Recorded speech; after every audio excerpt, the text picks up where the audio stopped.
so when we come from moving from race to politics, it don't get no easier. It don't get no easier. For sure. And especially in Christian circles, these are the big topics where you're talking about abortion and the rights of those in the LGBT community. And so, as opposed, and how I kind of broke it down, even though these are biblical issues, I kind of just give the liberal point of view and then give the conservative point of view, because each person, they're failing to hear the other person out. From the liberals' perspective, this is basic issue of human rights. How can you deny a woman a right over her own body? It doesn't make any sense from a liberal's point of view. Right.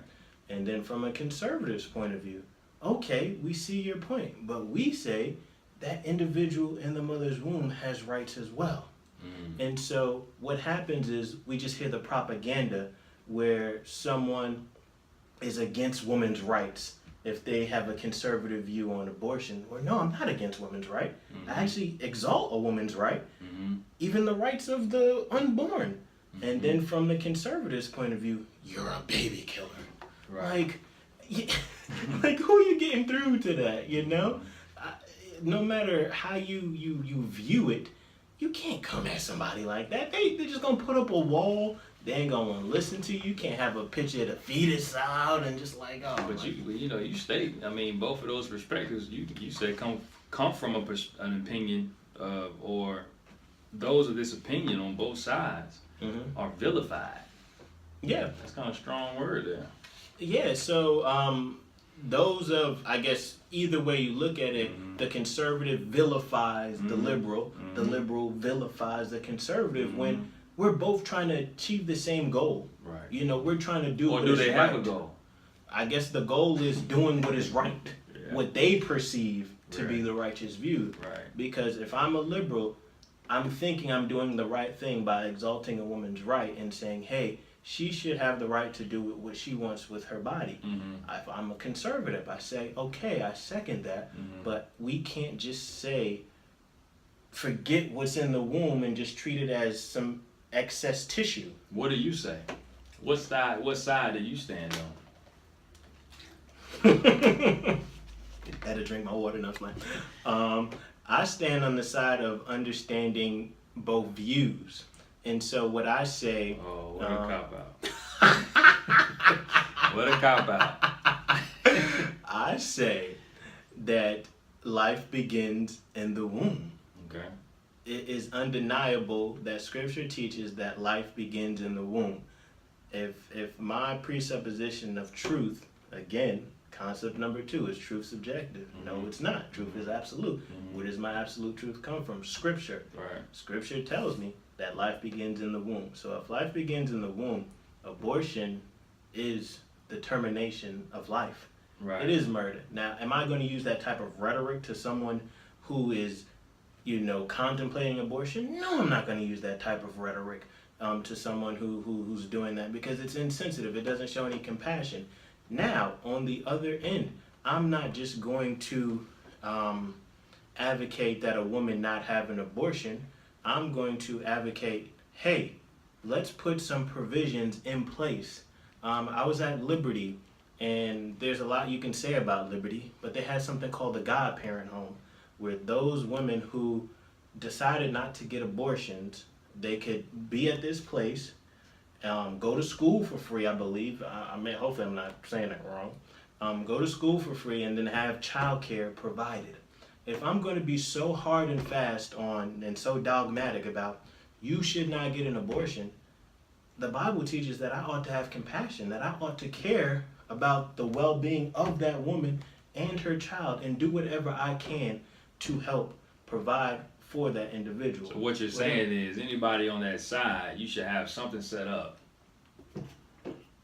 Absolutely, you should have something set up. And not only that, I think the issue that we find is those in that conservative camp care more about an unborn person than an actual person who's out the womb. And so we've got that convolutes the issue where they're so gung-ho about pro-life, about those in the womb, but it's like, what do you do when you see, you know, an unarmed minority, or even the issue that we have going on with the refugees? What do you do there? Because if you care about lives, or, you know, those advocates, I saw just a real satire video of those who just claim all lives matter, talk about a cop-out, you know, where are they at now? You know, where we value all lives, but not them refugee lives, you know what I'm saying? So that's how I kind of find a balance with that issue of a woman's right.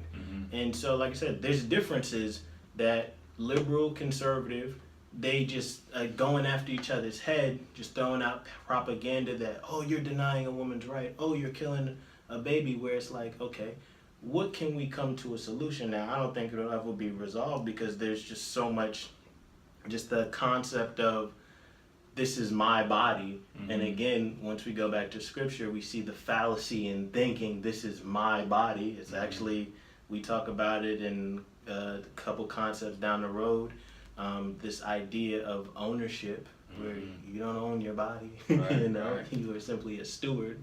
So I gave a little sneak peek for a couple weeks down the road. And so we have that issue there, and this is an extremely divisive issue. And the next one is just as divisive. And this is, and I've got a heart just for both of these issues that, and I don't want to. Why do they prick your heart so much, man? I mean, it seems like it's because I think within the Christian context, because I went to Liberty University, you know, no, I'm not trying to hide that. And if anybody knows anything about Liberty University, it's an extremely conservative school. And so that was kind of the main things that they harped on were abortion and the rights of those in the LGBT community. And to be honest, I think a lot of times, not just Liberty, but a lot of Christians have not done a really good job in communicating the truths of Scripture, because like I said, we highlight, yes, that life starts in the womb, but Scripture talks about compassion, you know, helping the widow and the orphan, helping these people out. And it's like, you know, okay, yeah, we don't want someone to get an abortion, but it's like, these people, you know, how are we going to provide for them? And not to be a crutch for someone, but at least provide some sort of opportunity where it's just not, we're just being dogmatic, just saying don't do this because you're going to hell or something like that, you know? And it's like, you know, well, we these are the people who we're called to minister to. These are the people who need the gospel. It's like, how are you going to just tell somebody, don't get an abortion, if you get an abortion, you know, and then excommunicate them? And it's like, these are the people who desperately need us in this time of great need. They don't need condemnation. It's like, and I don't want to speak on this, but it's like, I've got a child. It's like, if my child were to come to me with that, I want them to be comfortable enough to know, because this is what happens. A lot of children, they get in a situation and their parents, what? Get out of my house. I don't want to have nothing to do with you. And it's like, this is the time where they need you the most. And for the church, we're so, this is what we're against. And I think, because as soon as I say I go to Liberty University, people already have a connotation of what I believe and things like that. So that's why these issues are so important to me, because I think they put a bad taste in people's mouths about Christianity. right. You know, and so if Jesus were to be here, and I don't want to speak on Jesus, but I think he wouldn't be pleased how we handle these issues. You I know, agree with that. you know, we don't handle them with grace. Yes, we've got the truth. Like I said, I'm not moving on the fact that life begins at conception. Okay. I'm not moving on that. You know, so yeah, you're terminating life. You're terminating life. Now, what do we do now? Now, I'm in the position where I think that person ought to have that choice, but I'm going to try to influence them. Hey, you should choose life. Here are the options you can adopt. Hey, you would try to make it manageable for you. I don't think a woman should be forced not to have an abortion. And I think that's what we do. We act as if that's the righteous decision. You know, like, oh, you get some kind of medal for not having an abortion. It's like, you don't merit any righteousness, Right. you know, because you have that child, you grew up resenting that child. That ain't more righteous, you know. And so we just don't handle the issue very graciously, and it troubles me. And so resources that I would love to have to put into place, but there's things that I could be doing now, that could help go towards it. But that's a goal of mine, to not just be someone. I want to be as strong as on the groundwork as I am, you know, with presenting truth, because it don't mean nothing if I fail to love people who are in the situation. Yeah, and got some action behind it. Got some action behind it.